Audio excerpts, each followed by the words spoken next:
Tudo bem com vocês? Bora atualizar as notícias do Timão, porque o primeiro reforço do ano está prestes a ser anunciado. Também vou te falar sobre a reação interna que aconteceu depois do jogo da Venezuela e um balanço muito positivo da entrevista coletiva de Ramon e Emiliano Dias após o empate contra o Guarani. Também vou te falar sobre a possibilidade de um time bem mais ofensivo para quarta-feira, entre outras notícias que dominaram o dia do Corinthians. Fala, fiel torcida! Seja bem-vindo ao Gaviões News, o canal que mantém você sempre informado sobre tudo do Corinthians. Aqui é notícia quente, análise, bastidores e aquela resenha que todo corintiano gosta. Então já se inscreve no canal, ativa o sininho e vem com a gente apoiar o Timão. Vamos lá, vamos falar sobre muitas coisas. O Angileri voltou à pauta, sim. Tinha esfriado, o Getafe não queria emprestar no primeiro momento, o valor estava muito alto, mas aí o Corinthians conseguiu entrar num modelo de negócio de sim, o empréstimo até o fim de 25 com opção de compra. E, portanto, o Fabrício Angileri, lateral argentino, de 30 anos, ex-River Plate, atualmente no Getafe. Ele não joga há algum tempo, né? Acho que é importante a gente falar sobre isso, né? São 9 meses que ele não atua. Então não vinha atuando lá no Getafe, mas é um jogador que já deu mostras de muita qualidade e competência quando esteve no River e um cara bem conhecido de Ramon e Emiliano Dias. Então por isso ele foi indicado e é um cara que chega com o currículo para ser titular. Resta saber se essa condição física dele vai ser resolvida na sequência, né? Ou se o Corinthians vai ter que esperar algum tempo ainda para colocá-lo em campo. O fato é que ele, nessa segunda-feira, realizou exames médicos. O Corinthians aguarda o resultado desses exames, né? Até por conta disso, por essa precaução de um cara que não atua há algum tempo, para fazer o anúncio oficial. Dando tudo certo, pode ser anunciado, inclusive, nessa terça-feira e tem que ser registrado até sexta-feira, dia 28, que é a data limite do fechamento da janela brasileira para contratações, né? O que indica também um pouquíssimo tempo para que o Corinthians possa anunciar outros reforços. Estamos falando do primeiro reforço do ano e aparentemente o último, né? A menos que haja uma oportunidade de mercado para até sexta-feira o Corinthians anunciar. Se não, só na metade do ano. Curioso a gente falar que esse primeiro reforço, né, essa necessidade imediata, ela vem de um lateral esquerdo. Porque o Corinthians, até onde a gente sabia, tinha 3 à disposição. E me parece que não. E me parece que alguém vai sobrar. Não sei se é o Matheus Bidu, que vem jogando horrendamente esse começo de ano. Não sei se é o Hugo, que virou titular muito por uma falta de opção. Ou o Diego Palacios, que de novo não foi relacionado. E a explicação do Emiliano, ela não convence, né? O Rodrigo Vessoni faz a pergunta e ele fala, poxa, mas vocês perguntam de quem não tá aqui? Sim, porque quem não tá sendo notícia também. O jogador ele simplesmente não joga. E ele fala que hoje temos Hugo e Bidu e que ele tá fisicamente muito atrás dos outros. A gente sabe que ele ficou muito tempo parado, mas assim, não faz muito sentido, na medida em que ele não recebe chances para jogar. Então, essa falta de condicionamento físico, ela está sendo demonstrada nos treinos, foi uma explicação muito evasiva, vazia, assim, não trouxe muitos elementos. E sem isso a gente começa a especular tudo, né? De que tem algum problema, que a gente não sabe, enfim. O fato é que ele foi contratado como, teoricamente, para ser titular e simplesmente não joga. E diz muito quando o Corinthians vai ao mercado e busca mais um lateral esquerdo. Que precisava, tá? Porque quando a gente coloca Hugo e Matheus Bidu, realmente o Palacios eu nem estou contando, então faltava uma afirmação na lateral esquerda. Imagino que seja o Angileri. Vai faltar na direita também, vai faltar um zagueiro, vão faltar atacantes, mas aparentemente o Corinthians não vai em busca, não vai conseguir contratar até sexta-feira. Então fica no Angileri. Sobre isso, a gente tem outras notícias também, como o Pedro Raul, anunciado no Ceará e confirmado aí, né, com empréstimo até o final do ano, o Corinthians pagando uma parte, libera um pouquinho a folha, libera outras opções no elenco, né, mas me parece que Héctor Hernandes não será essa opção, né? Ele vem recebendo mais chances, mas, cara, não toca na bola, não se envolve com o jogo, não participa. Tá difícil da gente entender e até analisar o Héctor Hernandes, da possibilidade que ele tem dentro do time, né? Porque realmente não acontece, é impressionante. enquanto que tem outros garotos da base aí que a gente está esperando mais também para terem oportunidades. Enfim, a entrevista do Emiliano e do Ramon, mais do Emiliano, né? O Emiliano fala muito mais do que o Ramon, ele fala mais um portunhol, ele entende mais as perguntas, o Ramon fica meio ali, né? De vez em quando ele fala uma coisa ou outra. Ela foi muito boa, porque especialmente quando houve cobranças em relação ao desempenho do time, apesar da campanha boa no Paulista, mas o Corinthians vem de 3 empates, né? Ou seja, vem numa oscilação justamente às vésperas de um momento muito decisivo, e é natural que essa cobrança aconteça, especialmente depois daquele jogo na Venezuela. O Emiliano trouxe à tona aquilo que o Mateuzinho já tinha falado no Podpah, que a gente já tinha de informação aqui, de que ninguém gostou do que aconteceu. De que aquele jogo foi vergonhoso, sim, pela maneira como ele se desenrolou, com a displicência dos atletas, muitos toques de calcanhar, com o Corinthians dando sopa pro azar e daqui a pouco podendo até perder. E que isso foi dito no vestiário, de que demos sorte que não perdemos, que ainda temos a chance de vencer na nossa casa.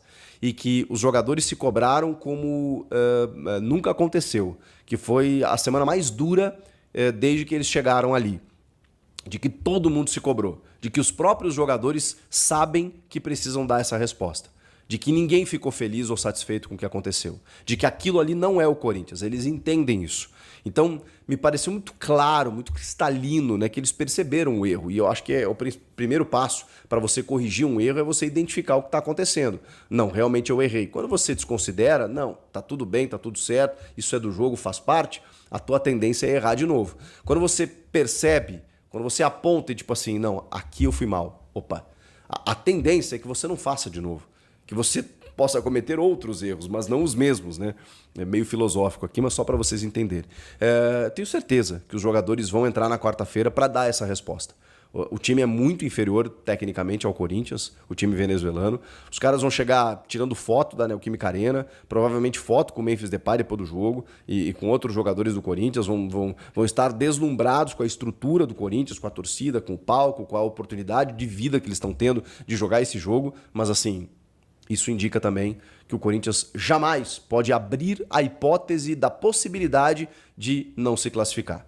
E para isso precisa vencer e vencer bem. O que mais me acalma nesse momento é que internamente todos eles sabem disso. E aí, quarta-feira, o bicho vai pegar. E a Fiel tenho certeza que fará a sua parte e é por isso que os caras vão ter que fazer a sua também. Só que aí tem um detalhe.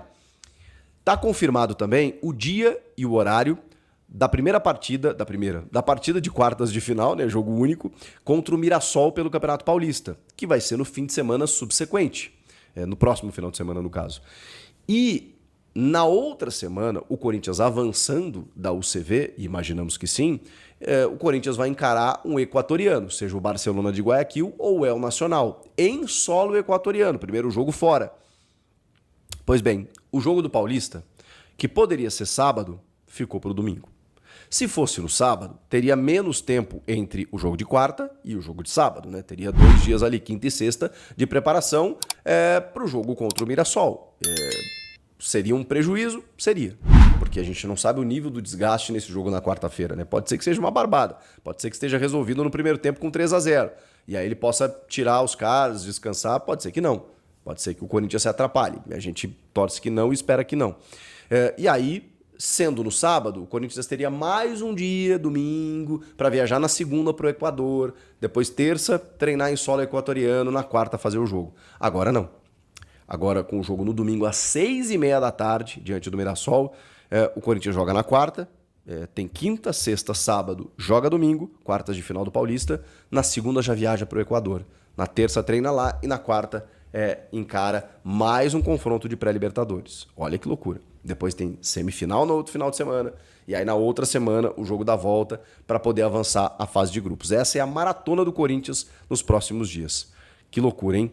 E aí, nesse jogo de quarta-feira, tamanha necessidade e também o entendimento da diferença técnica entre os dois, que o Corinthians pode utilizar uma escalação um pouco diferente da que ele vem utilizando desde o início do ano. Na verdade, desde o ano passado, né? Que é o losango com 3 jogadores no meio e um meio-campista na ponta do losango, né, o Rodrigo Garro, que é aquele Acho que tá virado aqui, né?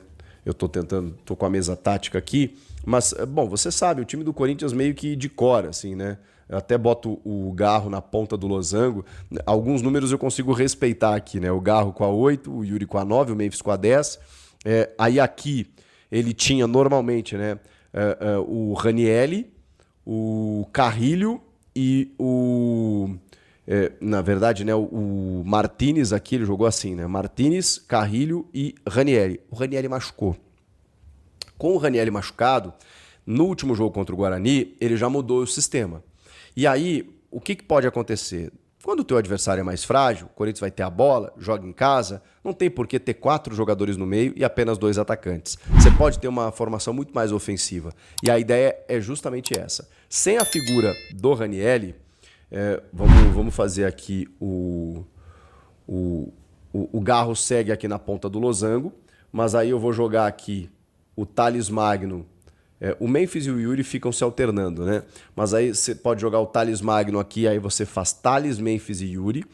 O Garro segue por aqui, e aí 2 volantes, 2 meio-campistas meio que alinhados aqui, com o José Martínez pela direita, onde ele vai muito bem, inclusive atacando o espaço, mas também ele pode voltar e ser um primeiro, com o André Carrilho, que também é um construtor, mas é um marcador. Então, eu não imagino que a UCV vai dar muito trabalho na marcação ao Corinthians, que tem sofrido defensivamente, é verdade. Mas a ideia de ter Martínez e Carrilho aqui ocupando esse setor, Garro na armação, 3 atacantes, aqui o Hugo provavelmente, que é o titular, né?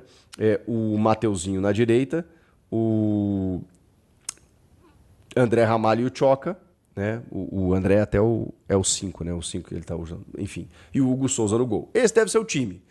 Eu acho uma boa ideia na medida em que o Corinthians tem condições de passar por cima, enfim. E sobre o Memphis ainda, o Ronald Koeman, né, o técnico holandês da seleção da Holanda, teve no jogo contra o Guarani. O Memphis entrou só no segundo tempo, né? Ele foi convidado pelo Corinthians para assistir jogos na Neoquímica Arena e também para observar de perto o Memphis Depay, que não vem sendo convocado, mas que tem esse sonho de voltar à seleção e se tornar o maior artilheiro da seleção do seu país. Ele está 4 gols de fazer isso, de passar o Van Persie. Ele tem 46 gols, o Van Persie tem 50. O Koeman teve no CT, Joaquim Grava, nessa segunda-feira, acompanhou de perto o Memphis, conversou lá com o Fabinho, com a comissão técnica e tal, e vai estar na quarta-feira também para observar o jogo contra o time da Venezuela. Então, aí o Memphis Depay sim vai começar como titular e aí o técnico vai poder observá-lo mais. São algumas das informações, né, nesse dia recheado até de segunda-feira, com muita coisa acontecendo, né, com a data do jogo contra o Mirassol, com a projeção da maratona de jogos daqui para frente, com o Fabrício Angileri chegando, com janela de transferências fechando, muita coisa acontecendo aí, com uma cobrança muito forte para que a resposta venha na quarta-feira. Precisa jogar mais, precisa ganhar bem e avançar. Aí sim a gente começa a entender que o Corinthians está avançando casas, né, no seu passo a passo para chegar até a fase de grupos da Libertadores. E aí, fiel torcida, vocês gostaram do vídeo? Deixa o like aí para nós. E já se inscreve também para não perder nenhuma novidade do nosso timão. Vai, Corinthians!